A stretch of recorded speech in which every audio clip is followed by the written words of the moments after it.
Well, here I am at Västervik station. I'm about to catch the train to Stockholm via Linköping, and I've finished my adventures here in the rather beautiful, slightly sleepy, certainly quite quiet for this time of the year, seaside resort of Västervik.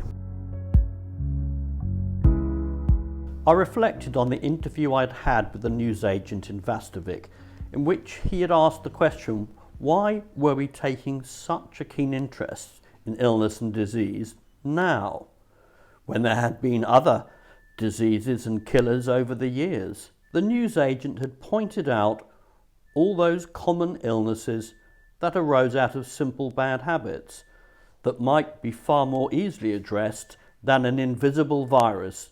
The very interesting things he said, one was that the price of cigarettes has escalated in the UK, but diminished in Sweden. As a newsagent, he is on the pulse of things. We couldn't help but come onto a conversation of the extent to which it's clearly the case that the health services of the West have been seriously under-resourced and underfunded, and that makes absolute sense. Wherever you look, just-in-time business processes, costs cutting, wherever it can be cut, costs will be cut. Ventilation units therefore won't be stocked, for example, and perhaps over time they're not even kept at a warehouse and bought in. They're expected that they can be imported from China. The whole cost-cutting movement in business might be a factor in the under-resourcing of the health services, and you can't help kind of wonder whether, you know, the amount of tax revenue that the UK makes from cigarettes, and yet that is surely 10 times more lethal than the coronavirus, is, you know, really rather an essential component of the Treasury's annual budget. It raised the question, quite naturally it bubbled up, why now? Why are the nations of the West taking such a keen interest in their health service, their health systems, and in mortality now, when there have been dozens of other lethal killers on the block for decades that nobody has taken particular attention to? And that's rather a good point, I think, to, if you like, leave the question of this COVID-19 mystery, the curious affair of COVID-19 hanging in the air. We just, you know, concluded that there was something of a fear virus, and you have no greater multiplicator, transmitter of the fear virus than the internet, of course. I cheekily suggested that perhaps if we could only find a way to give it a name, Fear XO15-D, the world, the scientific community might actually take an interest in a fear virus, which potential to do rather more damage in the long term than the flu virus, the COVID-19 virus. It's a fear monster that's been slumbering for decades, that this little global incident has pricked into life. I guess you might call it something of a health fear monster, and rather ironically, this t-shirt, I think, sums it all up.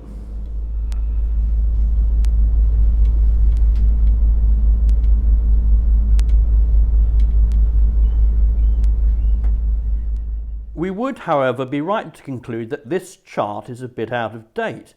Deaths in the UK had risen to far greater levels. In England and Wales, this is probably now 40,000, according to the data. But once again, it seemed we were focusing on the shadowy, sinister number monster, when we could quite easily banish it into the shadows by some more nuanced thinking. For instance, the simple truth is that COVID-19 is in fact a contributory factor, even a minor factor at times, or accelerant to deaths from all of the above. Indeed, the Office for National Statistics note that a doctor can certify the involvement of COVID-19 based on symptoms and clinical findings. A positive test result is not required. Secondly, COVID-19 only targets people with an average age of nearly 80, who already have a very limited life expectancy. Thirdly, there are now suggestions, even by establishment figures like the famous statistician Dr. Spiegelhalter, who gave an interview to the BBC in early May, that there were a mysterious 10,000 deaths that seemed unaccounted for. Is it not becoming apparent that many deaths are also being caused right under our noses exactly by the extreme measures that were intended to save us all? Take a look at this article. So what would the earlier chart look like if you properly weighted it for all these factors? Is it really so unpatriotic to at least ask the question, are the lockdowns necessary? Especially when the initial reason for them, to prevent a spike that would overwhelm their health services, has passed.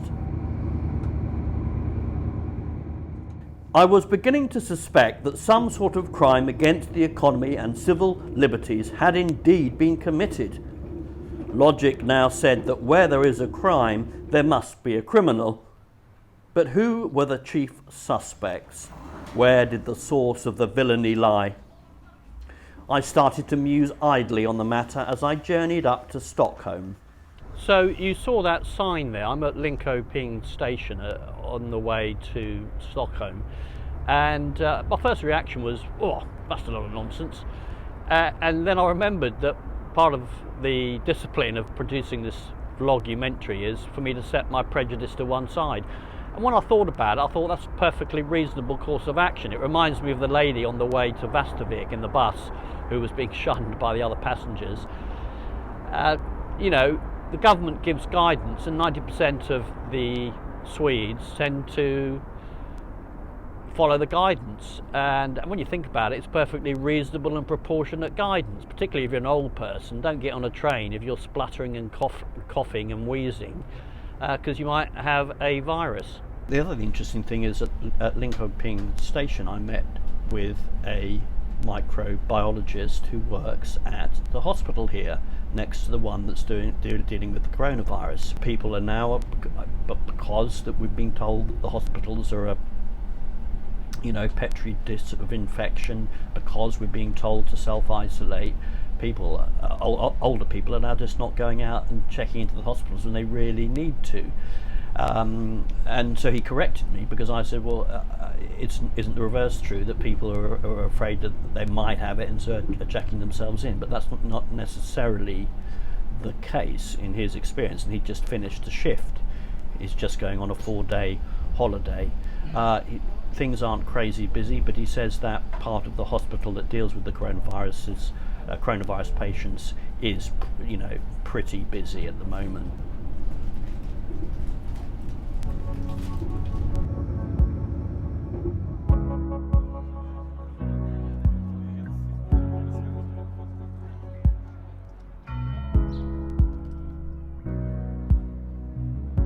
First suspect, since I was beginning to doubt that Cove-2 was the culprit, was the medical profession, the doctors.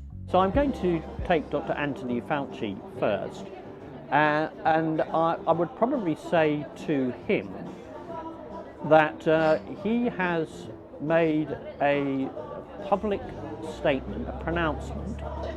He declared that the COVID-19 virus, with a 1% mortality rate, was 10 times more lethal, a killer, than ordinary seasonal flu with a 0.1% mortality rate. Now, he went on record on a very public stage on or around the 11th of March when he made that statement. I think I would say to him that I think because of the very specific and precise nature of your claim that it was 10 times more lethal than seasonal flu, which now it's looking like, I mean, it's nothing finalized yet, but it's rather looking like, whilst it might be contagious, it is not a killer. And I think I would say that the data, the sort of the sample that you used, the yardstick that you used, was against those people who had been hospitalised. Yeah, your denominator for your 1% was people who had been hospitalised. The 0.1% is actually a mortality figure based on everybody who's had the flu. I refer you to my earlier vlog. For example, since Dr. Fauci's American in 2018, 61,000 people died of flu and around about 45 million had it. Perhaps 60 million at the upper end, and that's what gives you your 0.1%. Seems to me bordering on extraordinary that you should not have been aware of the fact that the seasonal flu uses a completely different denominator, and you linked the two. You linked the two, 0.1 and 1%, 10 times a killer. I settled into an apartment in the old town and hunted about for a decent restaurant. Many were closed, but by no means all. As I sat down for a delicious dinner, I played on my phone and was relieved to see that myself and most Swedes were not the only global traitors who thought a proportionate approach was best and lockdowns should be avoided. The chief medical officer at UNICEF seemed to have a similar view.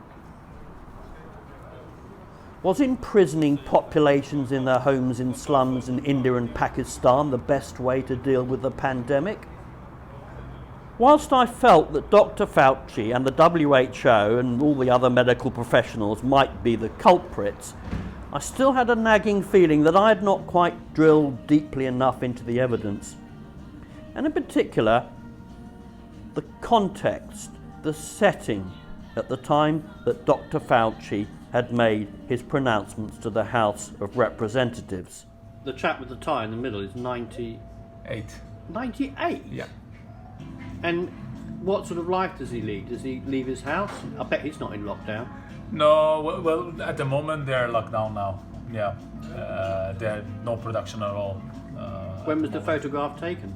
2 years ago, in Trentino. And is this your area here? This is his vineyard in Trentino, yeah. With the production of grappa. And then we have a little bit different pictures of family, friends, famous actress. So we try to the wall is. Well, he probably even knows her, doesn't he?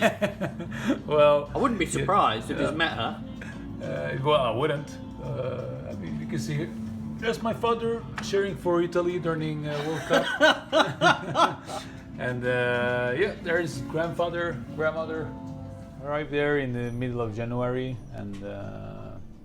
I mean, and you know the pre-nonsense. Well, you know the news about the coronavirus and all the we were like, are we gonna go there or not? And we decided let's go anyway. Even in January. Yeah. And many people and friends told me, oh, don't be crazy, don't go there. What are you gonna do there? It's a corona outbreak now, and I was like, never mind, let's go. I need this vacation. So I went, and first a couple of days was a little bit, a little bit skeptical, and you were a little bit, well, not afraid, but you were extra careful. But I mean, overall, you start seeing a lot of tourists, a lot of people. I mean, did you meet anybody there who was what was the situation there in January? Well, in Thailand, the situation was not so bad actually, and I'm surprised because people were very clean. The restaurants, hotels, overall tourist attractions, but to keep distance and hand sanitizer. Yeah, people did keep distance. Yeah. So they kind of respected the rules. Yeah, they did, and I was surprised actually. Even when we arrived to the airport. You have to fill out some formulas. Have you been sick? Have you been to China? And so on. Many questions going on. And yeah, I mean, the situation was very relaxed actually. How long were you there for? I was there for 25 days. So it was 25 days? Yeah, it was a long vacation. And then we continued further on to Singapore. But we're now into February. Now we're in February. And Singapore, overall very, very clean, very strict. Yeah. Same as there, they had it under control actually. I mean, big monitors and temperature radars to measure your temperament, and every day when I enter the hotel, they have a small like a control where they check your temperature. Really? Yeah. Every day. Used to see the balance of my degree of I'm sick or not. So, and Singapore handled it very, very good as well. But they said. So you felt that they were they let people go about their normal day to day. Yeah. But they took measures. Exactly. Which was sensible measures. Yeah.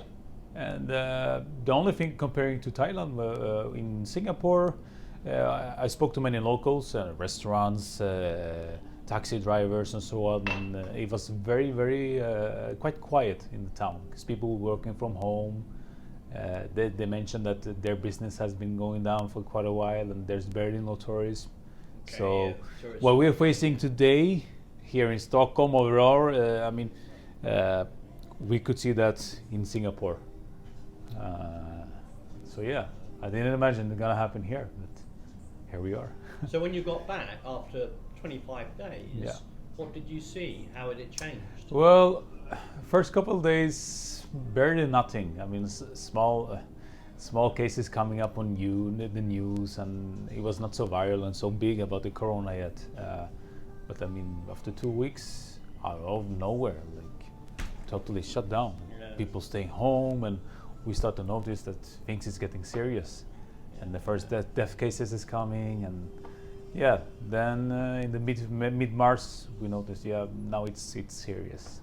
Yeah. Have you known anybody who's died from it? There's been some.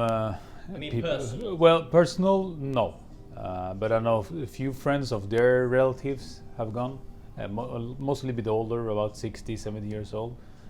My grandfather got the coronavirus, and he's 82.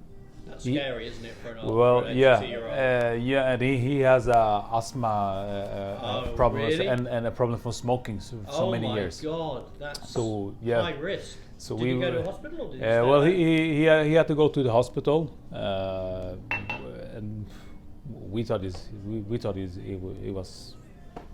Right. Yeah, it was a crisis. I mean, we didn't expect him to survive it, but he survived. He stayed strong. Did he get in on a ventilator or anything like Exactly, so he used to help breathing as well. So he did go on a ventilation machine? Yeah. Because apparently only 3% of people survive once they go onto ventilation machines. So you're... I know, one of my best friends, his father he's still in the hospital and getting support for these kind of machines, ventilation, just to keep breathing. But my grandfather, he's at home now. He's getting better, and I was glad actually. Great news. We didn't think he's gonna survive, but Well, thank you very much. I won't take up any more of your time. Yeah. Do you have any final things you'd like to say to the camera, like just hello to my mother?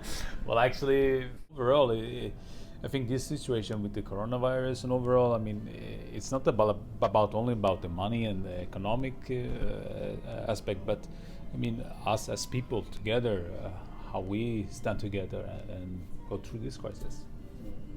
I mean, we cannot rely on politicians all the time, our governments, and we don't know if they tell the truth or not. Or I mean, just go with the flow and take responsibility for our own lives. Yeah. Correct. Well, thank you very much. What's thank your you, name? sir. Manuel, Alex. Nice to have you here. Really delighted. Thank you. So that gives a small aroma of grappa. You can use it for desserts, coffee, food. It's really interesting. So what should we toast? A wake-up call? Wake-up call. The life. Yeah. Life is short, and it can turn out a wake-up call that life is short. Correct. Yeah. Life is La dolce vita. La dolce vita. La dolce vita. Life is sweet. Life is sweet. I found a lively pub that made me think, of course, of the poor publicans in the UK who must be so badly suffering. Still worse, their customers. The simple pleasures in life, a pint at your local, seemed a particularly special event, and I had to wander in and investigate. Money. Did Ben drink his? Or? Where's Ben? No, yes. Oh, he went to go and get me. He drank his shot already. Okay, Ben, what a fucker. Cheers. All right, cheers. Cheers, guys. Love you. Arnie, Love you guys. you got a big glass. Nice.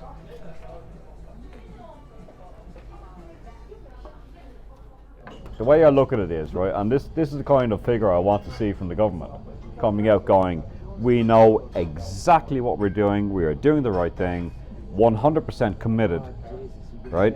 Whereas other countries around the world, the government is stepping in instead, and government officials saying, oh, we're doing this, we're doing that. But what Sweden has done is they've put the actual experts in the lead, right? There's no... People say Sweden is doing an experiment, right? When actually it's everyone else in the world is doing an experiment. Yeah. All right, you know. So there's no viable evidence that lockdown works. And when you look at the number of people that are contracting the virus, that are dying from the virus, Sweden deviates from no other country in any way whatsoever, right? So the numbers, the final numbers will tell the truth. We haven't gotten to the truth yet. We will get to the truth. It's going to take some time to get to the truth. We haven't gotten there yet. Who was this new cult figure in Sweden? The mysterious Dr. Tegnell, an older and less handsome version of me. And why was it that the Swedes were so happy to follow his guidance?